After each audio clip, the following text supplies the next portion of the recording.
What I'm going to talk about is a global perspective of occultations. A couple of the ones that John mentioned, I've actually included in these, partly by mistake, but partly because they were worth showing. And by the way, if my voice goes a bit cracky, I had a family dinner last night and my voice is a bit hoarse. Okay, let's how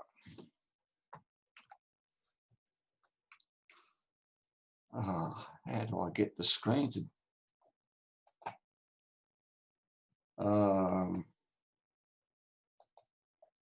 just press your arrow key to the right.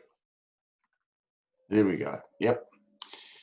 Here's a plot of the number of events per year globally from 1990 through to 2019 is the full year. 2020 is the ones I've received. You can see there I've included an indication of when various star catalogues became available, because there's undoubtedly a relationship between the star catalogues and the accuracy of predictions, and therefore the successful number of results. So back in the 90s, the best catalogues we had were the ppm catalogues, and we didn't get many results, the order of 10 or so a year. 1997 gave us Hipparchus, and that led to a reasonable increase, and 2000 was also Tycho 2, but the number of stars available in there was fairly small. It really had to wait till Eukrate 2 to get significant increase, and that was because Eukrate catalogues used Hipparchus as the reference frame for determining the star positions. So you see a significant increase of events. Eukrate 3, also an increase. Somewhere around Eukrate 4, there was a decrease, and I don't know why. And then we have Gaia, DR1 and DR2, and you can see almost an exponential growth there.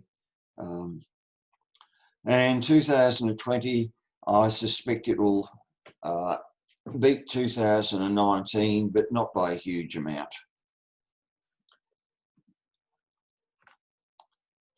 Now, this is an interesting plot of, we get observations reported, events reported, and a percentage of them, when you look at the chords and whatever of the events, you figure out there's something seriously wrong, and you effectively say, we cannot trust this event. We're not going to use anything with it. Now, back in the 90s, the percentage of the bad events was very high. But this needs to be kept in the context of the number of events each year was down in the tens. As time has gone on, the percentage number of bad events has significantly decreased. It's been fairly stable since about 2008. A few glitches and so forth. But this is a reflection of the good processing techniques that we now have in place, the rigorous processing by the various regional coordinators to ensure that observations are fully consistent. One of the issues we had back in the 1990s was the number of, or most observations were visual, and in an exercise that Dave Galt and I did, in cleaning up the data set, we added a horizons-based prediction to almost all of those observations. And some of them where observers claimed that they saw an event, the later path was several thousand kilometres away from them. An interesting issue associated with visual monitoring of a star for many, many minutes and tiredness and blinking at the wrong time, leading to false results. From about 2000, we started playing around with video, and that's caused the significant reduction. But video hasn't reduced all the issues. Some observers, particularly in Europe, use NTP as the time source, and for those events, errors of the order of 2 seconds are not uncommon. And then we have observers observing at the limit of their equipment, and the events that they're reporting are by any measure unreliable. Now, next slide.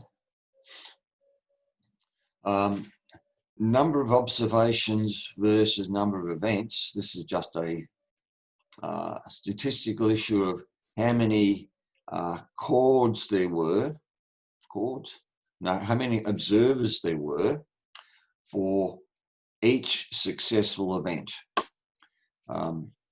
And so you got in 2017, 939 observers of 334 events, average of 2.8 observers per event. Same approach for 2018 and 19, 3.0 and 2.8. So the global average is for each event which is successful, we typically have about 3 observers, which means on average, we don't have a large number of chords for each event. In fact, the greatest number of events by far are single chord events.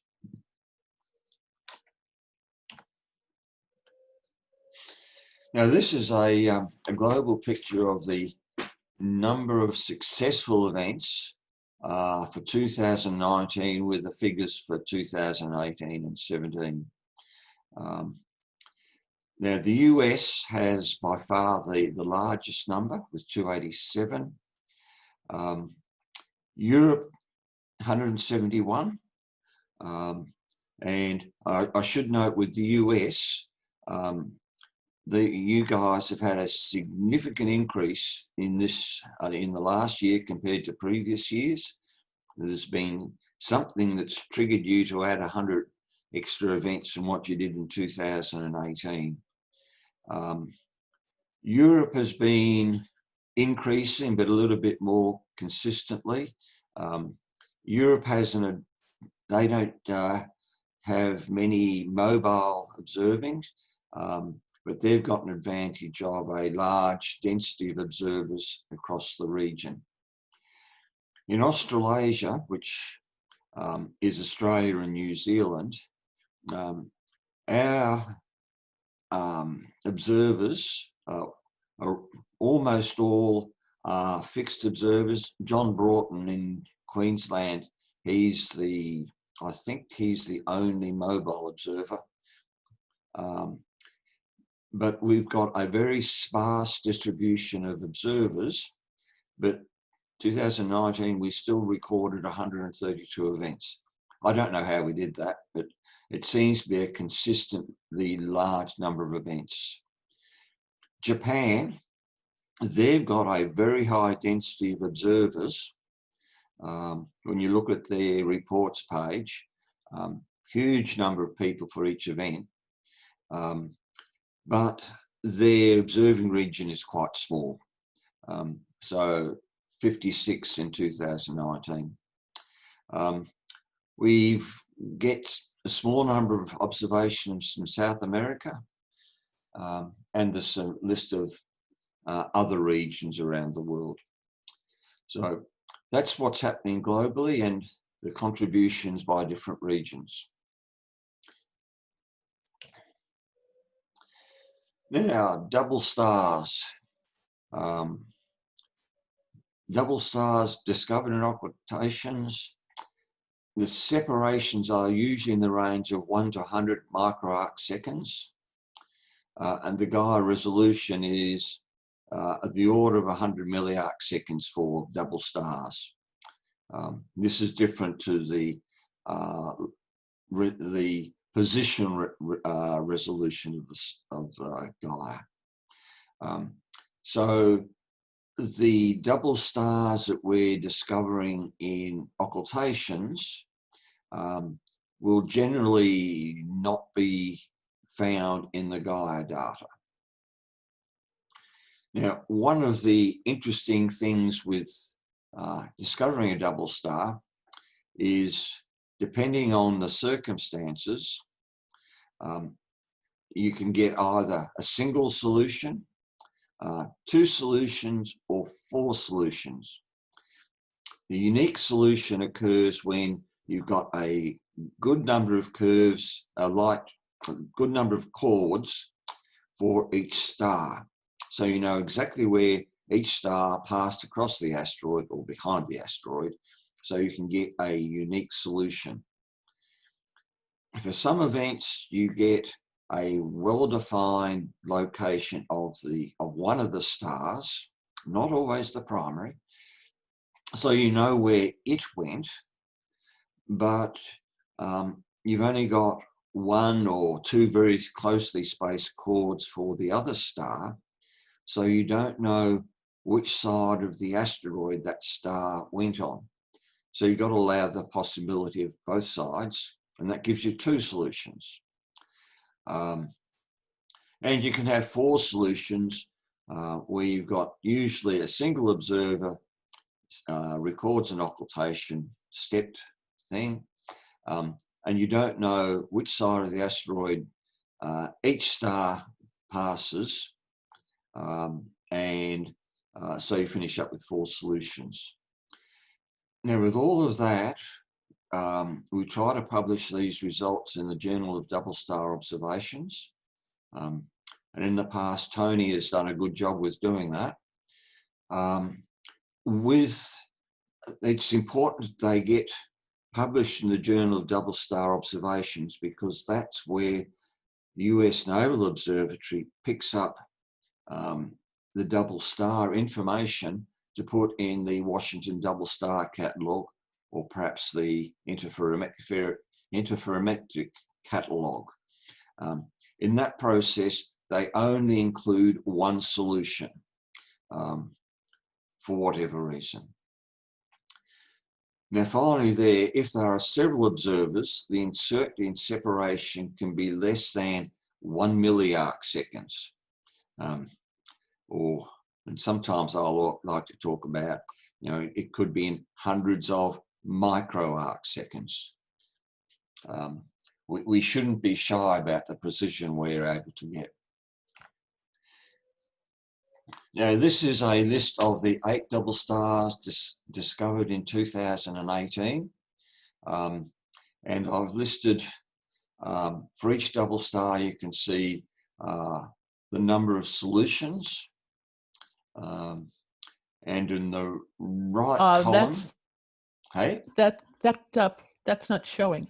We're still on the double star discovered in asteroidal occultations page.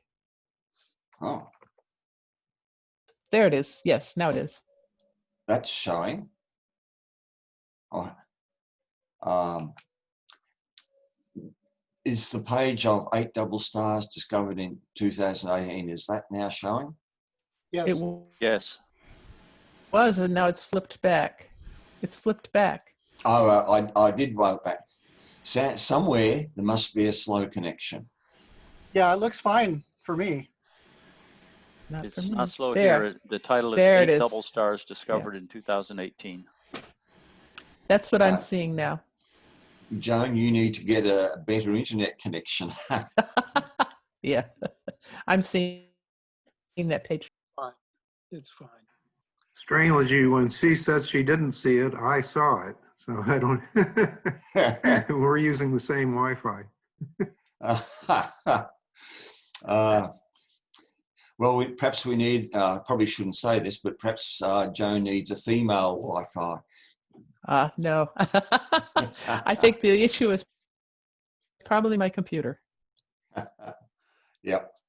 On the right-hand column, I've indicated the region where these double stars were discovered. Interesting, in 2000 and I've got 2008. It should be 2019. Forget the title. Interesting. There's Japan isn't listed there, but this year they've got a double star there, and you can see how you've got between 1 and 4 solutions for the double stars. So North America's got 2, the first one and the second last, and well defined that the second last one, a unique solution. The very first one, there's only 2 solutions.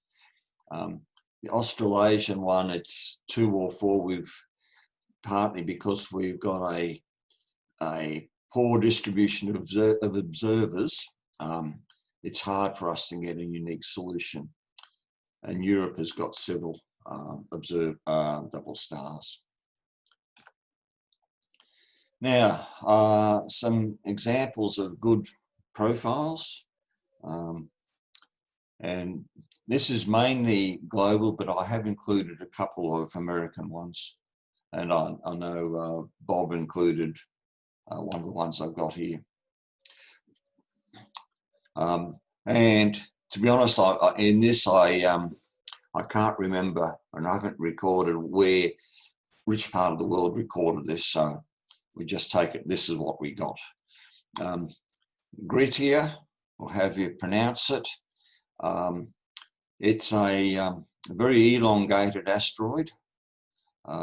Only 3 positive chords, one of which, the red chord, becomes a limiting chord, and that in fact forces the positioning of the other chords. If you try to increase the length of the red chord, then the green chord just completely misses the asteroid, and if you try reducing it, then the green chord goes within the asteroid body. So in fact, surprisingly, it's a fairly good solution. The diameter of this asteroid from this solution comes out about 35-36 kilometers. The 3 satellites give 32 plus or minus 3, 35 plus or minus 3, and 32 plus or minus 6, all very consistent, which is good to see. Niobe, again, quite a good fit, although you can see the some of the chords, one chord in particular at the bottom, is not a good fit. Now, when I see a situation like that, I must confess, there are times when I wonder, is that because the asteroid has got a different shape, or is that an issue with the recording? Because sometimes, even though people have video recordings, sometimes their event times look odd. Can't emphasize enough the need to ensure that you have reliable event times. Time is critical, and accuracy and certainty of the times are also critical. And in putting together our data set, there are a number of events where we, in the process of fitting the shape models to the chords, I actually set a flag to the effect that the occultation chords are have a problem, which means you can't use them to improve the shape model. Now you can see the diameters there in this asteroid. Again, the occultation diameter matches the satellite diameters, but the uncertainties in this asteroid are fairly large given the problems with the fitting of the chords. Chicago. This was not observed from Chicago. It's a reasonable fit. You can see that the top chord has large uncertainties, which would be nice if they had much smaller uncertainties, but better that people properly report uncertainties rather than underestimate the uncertainties. There's another chord, the pink chord, which has a large uncertainty. But overall, it's a fairly good fit. Well, fairly good, reasonable. Some problems with fitting it. Diameter comes out about 179 kilometres. You can see there in the satellites, Niobe, which is the most recent satellite, they've got 199 plus or minus 25, which does cover 179 in its range. Acura, they seem to have got the right diameter, but a large uncertainty. And IRAS, considerably less, but the positive range takes them up to 184. So, I mean, NeoWise and IRAS could say, oh, we got it about right, because it's within this uncertainty range, but our diameter in that sense is much better. It has much less uncertainty.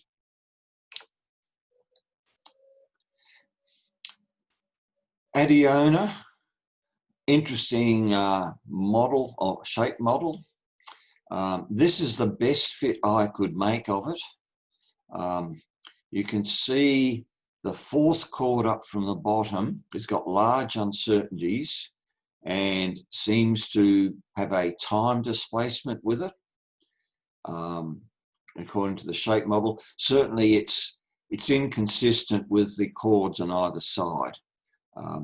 So an illustration of an observer type issue there. And you can see the same effect on the left-hand side.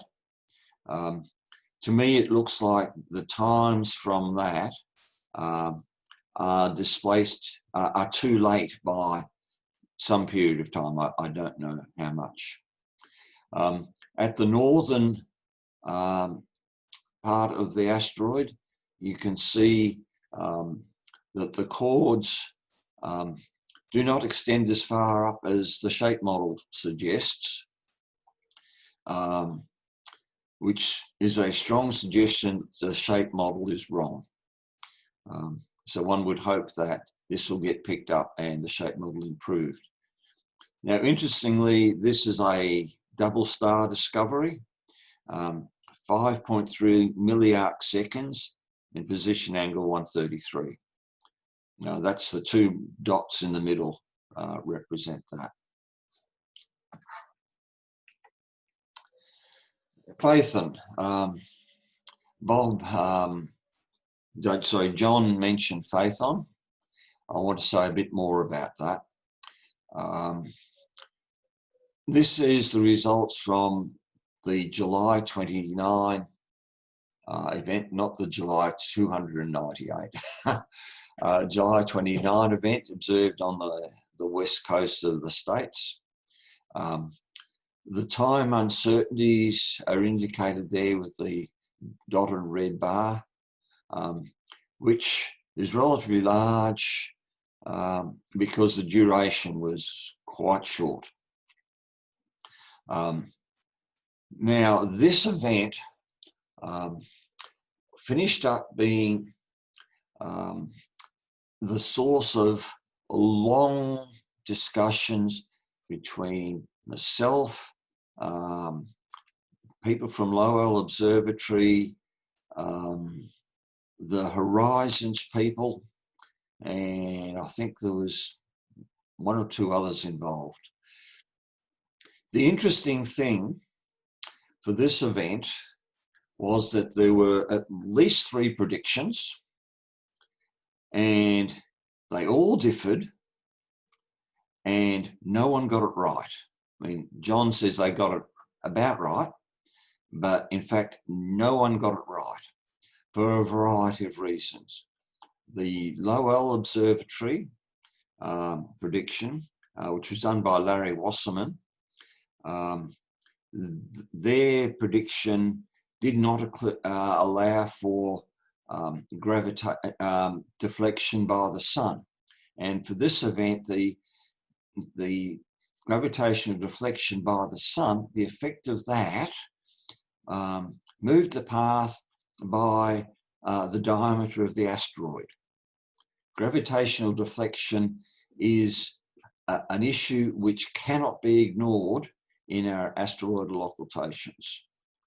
It's a serious issue, especially for small asteroids. I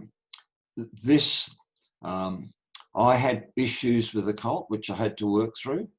And I'm not sure, there was somebody else who'd done predictions, a Japanese person. I'm not sure what they did to improve their software for it. At the end, we had agreement between various people involved in the analysis at the, I think it was 100 or 200 microarc second level. This sorted out a range of issues that we all had in making these predictions, and that has been, from my perspective, the best outcome from this event. It's forced us to look very closely at our software to ensure that we get fully accurate predictions out of it, which is going to be essential for when, hopefully, observations of this size asteroid become routine. Now, one of the consequences of this is that the Horizons people, with the updated observations of this event that we were able to provide, they fed those into their systems, and that enabled updated elements, orbital elements, which then could be used to predict subsequent occultations with a similar level of accuracy. And subsequently, there were 4 more occultations observed. One of those was in the US, at least one was in Japan, and I think one was in Europe. I forget exactly where each were, but the success in those 4 occultations effectively came out of the success of this event, because we were able to improve the orbit to such an extent.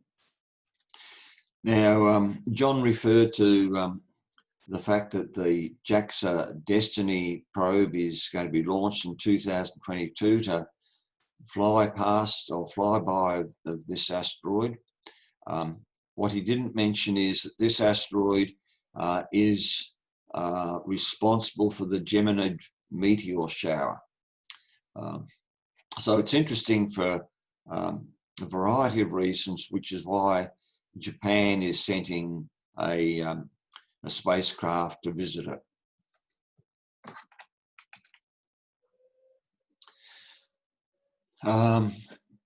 Erigone, a nice fit. Well, when I say a nice fit, it's a nice crude fit. The shape model is probably wrong. And I think there's only one shape model, and you can see that the chords, actually the chords are a bloody lousy fit. And the shape model is not good. But the diameter we get is consistent with the satellite diameters, give or minus their uncertainties.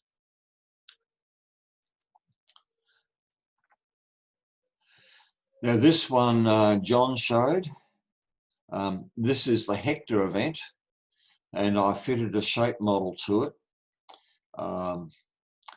The shape model fits reasonably well. You can sort of, the bottommost chord, well there's two bottommost chords. You can imagine the pointy bottom end is maybe a little bit further out than it is. But the middle most chord, the bluish chord, looks somewhat displaced. Again, it looks like the possibility of a timing error. When you look at the two chords above that, they would suggest that the asteroid should be moved more to the left. The middlemost, the next chord down, the one that goes through the E, that sort of suggests move the asteroid a whole heap towards the east, and that might make a better fit to the bottom chords. But this is an illustration of where you need to be absolutely certain about the times for the event and the reality of the events. We can't afford to have people effectively saying, I think the event occurred at this time. You need to be in the position of saying the event definitely occurred at this time, without a shadow of doubt. Now, interestingly here, when you look at the diameter of Hektor, what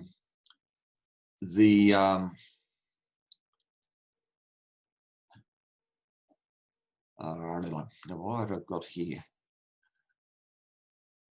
The diameter is 181 kilometers.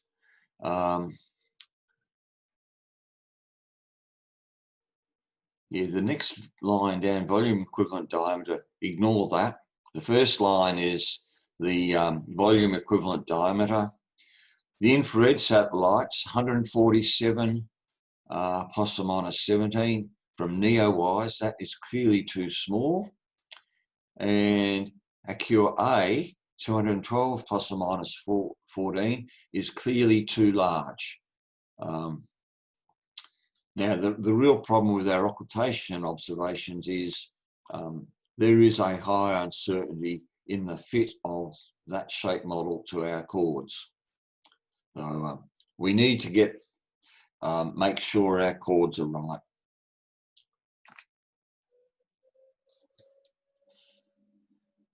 Eukrate, this looks like a good fit of the chords to the asteroid. And NEO-wise and IRAS got the diameter about right. ACURE-A's got it too large. But look at the uncertainties in the satellite diameters. The uncertainties are the order of 10% or more. Our results are much, much better than that.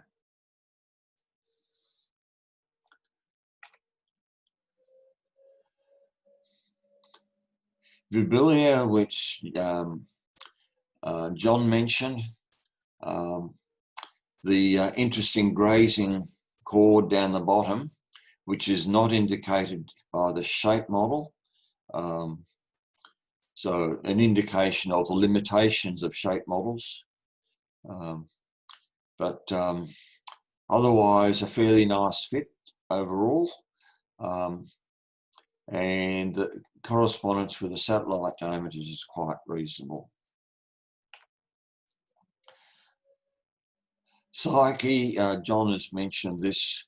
An issue that John didn't mention is that apart from the good fit means that we can derive a very good diameter, 216 kilometres plus or minus about 2. When you go to the satellites, NEO-wise, 288 plus or minus 33 are far, far, far too large.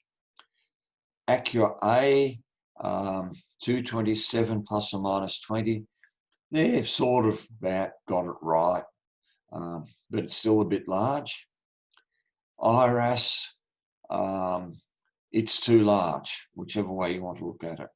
Our occultation observation is much better at tying down the size of this asteroid.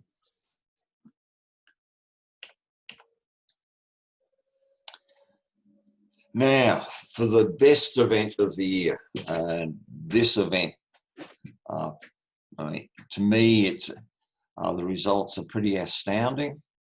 It involves Sylvia, which is a satellite with 2 moons. It was observed in Europe on October 29. As you can see from this fit to the main body, the fit is less than ideal. But this would seem to suggest the shape model for the main body is incorrect. There is too much consistency between adjacent chords. You can see a high density of chords. As far as I know, there was no mobile observers. It just arises from the high density of observers across Europe, from Britain through to cross through to Italy or a bit further. So excellent result for the main body. However, and when you look at the diameter, the main body is somewhat larger than the various satellites, although there is a problem with the shape model fit. Now, this shows the detection of Romulus, the first satellite of Sylvia, Romulus 87-1. It's a nice elliptic fit. The ellipse is constrained by the pinkish chord above the ellipse. There's not many variations in the ellipse size which will fit the 2 chords. The positioning of the 2 chords ensures the ellipse has to be oriented in the general direction it is. You can change the direction a little bit, but to avoid intersecting that limiting chord, you finish up having to fatten out the ellipse or make the ellipse shorter, and you could turn the ellipse further to the right, and that makes the ellipse more narrow, and you get to the stage where it doesn't fit the chords. So the size of the asteroid is reasonably well constrained, within 3 or 4 kilometres, it turns out, which is much, much, much better than 2 previous determinations of the size of this asteroid. One of the determinations would have the ellipse well over the blue line above the chords above. Another determination has the asteroid really, really small. when I say asteroid, the moon or satellite. So that is an excellent result. And of course, we can measure the separation from Sylvia, from the main body. So that's an excellent result. And it's not the first time that Romulus has been detected in an occultation. There's another event involving Romulus. But the exciting bit is Remus was also detected. That's the fit of Remus to the chords. Again, there is a constraining chord. The possible fits are, it's less well constrained than for Romulus, but the diameter is 13 by 9 kilometres, and there's room for move of that, but only a small number of kilometres because the object is so small, I guess. And the separation 0.265 seconds in 91 degrees. To me, this is the most exciting outcome of observation of the year, closely followed by Phaethon, which led to the improvements of prediction software and demonstrating that occultation observations of a 5-kilometre asteroid are possible if you have an accurate orbit. And that's it. I think I can happily take questions now.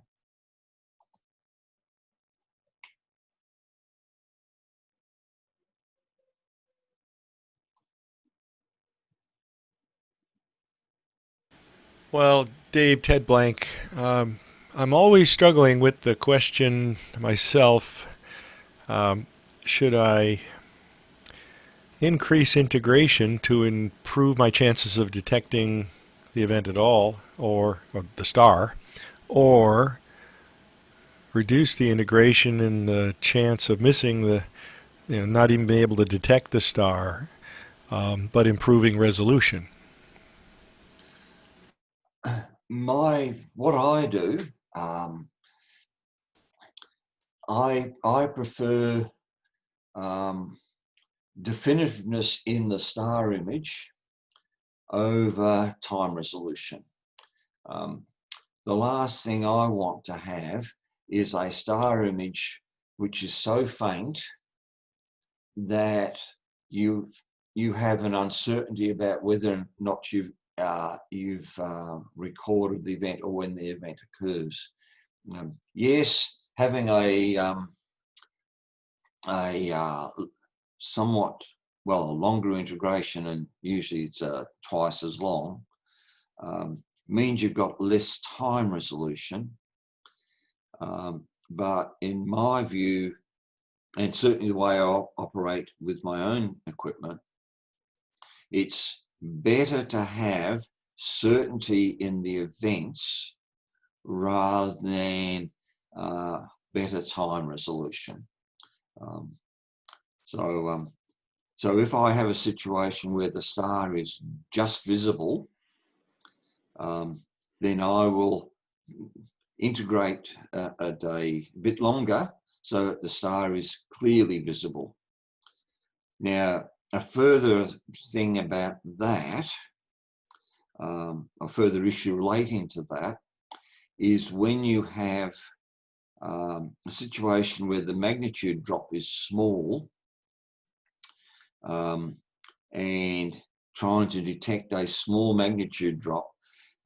If your star signal is poor, is very low, and you're trying to detect a 0.1 magnitude drop on a star image which is barely visible, best of luck to you, because you won't. You need to get the star image reasonably bright and then get it out of focus. Why out of focus? Well, you don't want to have the star image saturating pixels on your detector. So if you put it out of focus, you don't have issues of saturation. All the light, but you're detecting all the light, but just over a larger area. So maybe to do that, you've got to increase the integration, and as a result, you can reliably detect the event. If you have short integration such that the star is only moderately visible or only just visible, you won't detect the event. Does that help? Yes, absolutely. Thank you. I'd like to comment on that too, if I may. Although the detector, assuming there's no saturation, the detector will increase the brightness of the star roughly in proportion to the duration of your exposure. The background doesn't increase the same way, and the reason is the background is all noise, and the noise sums in a way that's each second of noise is orthogonal to the last second, and so it sums as the square root of the duration of exposure. And so that's why you get a better signal to noise ratio with the duration of exposure, but it's only proportional to the square root of the duration of exposure. That is, the signal to noise ratio increases with the square root of your duration of exposure. Now, the interesting thing about that is that when you talk about timing accuracy, the error in time is a statistical phenomenon, and the error in time is proportional to the inverse square of your signal to noise ratio. And so what that means is that the two effects balance completely. That is, as you, for a given star, as you increase the duration of exposure and then see an occultation, the error in time that is going to be derived from your observation is the same error, the same size error that you would have if you had a shorter or a longer exposure. I know that's confusing, but that's the way science works. It's actually related to the second law of thermodynamics. It's related to entropy. You can't get something for nothing. You don't get better accuracy with a brighter star. It all balances. If it's a longer exposure, makes it brighter. You're not getting something for nothing.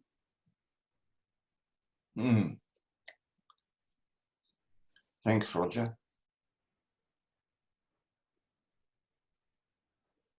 Dave, I wonder if you might just comment briefly on upcoming improvements in the Gaia data and when we might see that and how it might affect our observations. Okay, Gaia. The next release of Gaia was due in the third quarter, which is what we're in. That has been put back because of COVID-19. So we're not going to see anything until early next year. There's going to be two releases. The first release is, I think the order of letters is EDR3, Early Data Release 3. And that will contain basically the same information as DR2, and it will not include asteroid orbits, but it will include star positions to greater precision, better proper motions, and so forth. And when that becomes available, I shall be reworking the Gaia catalogues I use in Occult, expanding the information which I include in that version. There were some issues that arose out of the Phaethon event, which I realized that we needed to include in our subset of Gaia things like the uncertainty in the star position. We need to have that there to get the the true uncertainty in the astrometry of the asteroid. Also, interestingly, you might think that Gaia DR2 is the ant's pants, so to speak, but for stars brighter than magnitude 12, Gaia DR2 has a what they call a frame rotation error.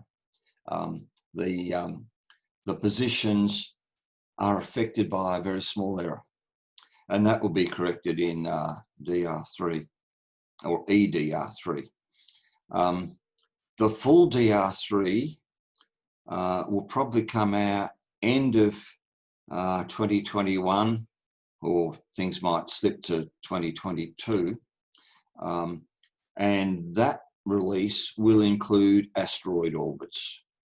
Now, interestingly, the team working on asteroid orbits, and I think it's led by Paolo Tanga, who's part of the European occultation people, they've been using the astrometry derived from our occultations to validate or verify the what they're doing in determining the orbits from Gaia. So there's a bit of a feedback loop there, and our results are being used by the Gaia team to generate what they're doing.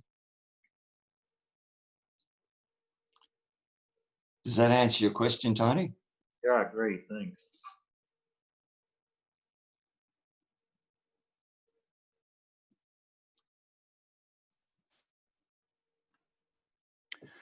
Well, if there are no more questions, we can go on to Steve Kerr's talk. Any more questions for David Harold? Okay. Well, Steve, take it away.